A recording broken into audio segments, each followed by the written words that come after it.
Hello Sycamore class, I'm Mrs Hawkins and I am going to be teaching you on a Monday, Tuesday and Wednesday when we come back to school. I'm really looking forward to teaching you all and I can't wait to start. We will be doing English and maths every day and then we've got some really exciting topics for you to do as well. Now, I just thought I'd let you know something about me. I am a really big Roald Dahl fan. I wonder if any of you have read Charlie and the Chocolate Factory. I've just finished reading that with my own two children and they've absolutely loved it. And we will be looking at one of Roald Dahl's books when we come back in English and topic. I'm going to give you a quick sneak peek, but not show you too much because I don't want to spoil the surprise. Now, we will have a class book and that's also going to be by Roald Dahl and it's going to be Danny, the Champion of the World. So I'm going to read the first chapter to you and then in the next video that Mr. Webster is going to do for you, he's going to read the second chapter. So we're getting a head start on our class book. So, hope you enjoy it and we look forward to seeing you when we get back to school. So, chapter 1, the filling station. When I was 4 months old, my mother died suddenly and my father was left to look after me all by himself. This is how I looked at the time. Don't worry, it's not me. I had no brothers or sisters. So all through my boyhood, from the age of 4 months onwards, there was just the two of us, my father and me. We lived in an old gypsy caravan behind a filling station. My father owned the filling station and the caravan and a small field behind, but that was about all he owned in the whole world. It was a very small filling station on a small country road surrounded by fields and woody hills. While I was still a baby, my father washed me and fed me, changed my nappies, and did all the millions of other things a mother normally does for her child. That is not an easy task for a man, especially when he has to earn a living at the same time by repairing motorcar engines and serving customers with petrol. But my father didn't seem to mind. I think that all the love he had felt for my mother when she was alive, he now lavished upon me. During my early years, I never had a moment's unhappiness or illness, and here I am on my 5th birthday. You can see he's got a spanner in his hand. I was now a scruffy little boy, as you can see, with grease and oil all over me, but that was because I spent all day in the workshop helping my father with the cars. The filling station itself had only 2 pumps.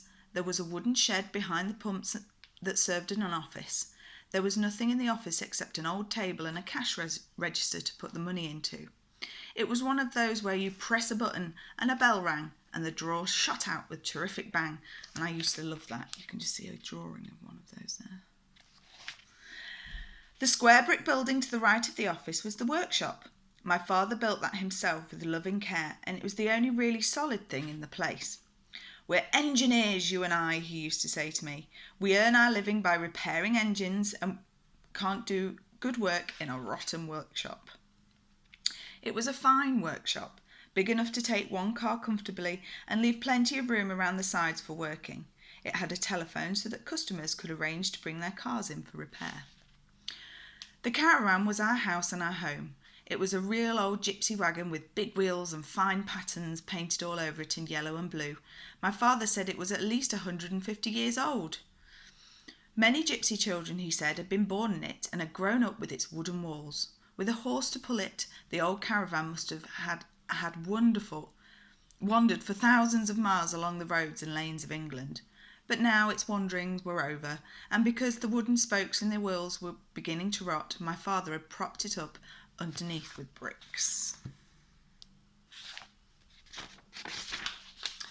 There was only 1 room in the caravan, and it wasn't much bigger than a fair-sized modern bathroom.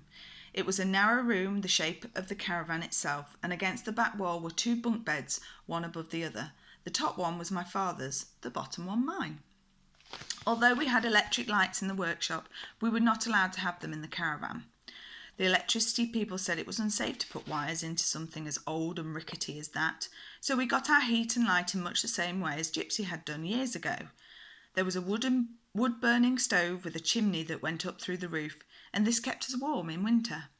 There was a paraffin burner on which to boil a kettle or cook a stew, and there was a paraffin lamp hanging from the ceiling. When I needed a bath, my father would heat a kettle of water and pour it into a basin. Then he would strip me naked and scrub me all over, standing up. This, I think, got me as clean as if I were washing in a bath. Probably cleaner, because I didn't finish up sitting in my own dirty water. For furniture, we had 2 chairs and a small table, and those, apart from a tiny chest of drawers, were all the home comforts we possessed. They were all we needed. The lavatory was a funny little wooden hut standing in the field some way behind the caravan. It was fine in summertime, but I can tell you that sitting out there on a snowy day in winter was like sitting in a fridge. Immediately behind the caravan was an old apple tree. It bore lovely apples that ripened in the middle of September, and you could go on picking them for the next 4 or 5 weeks. Some of the boughs of the tree hung right over the caravan, and when the wind blew the apples down in the night, they often landed on our roof.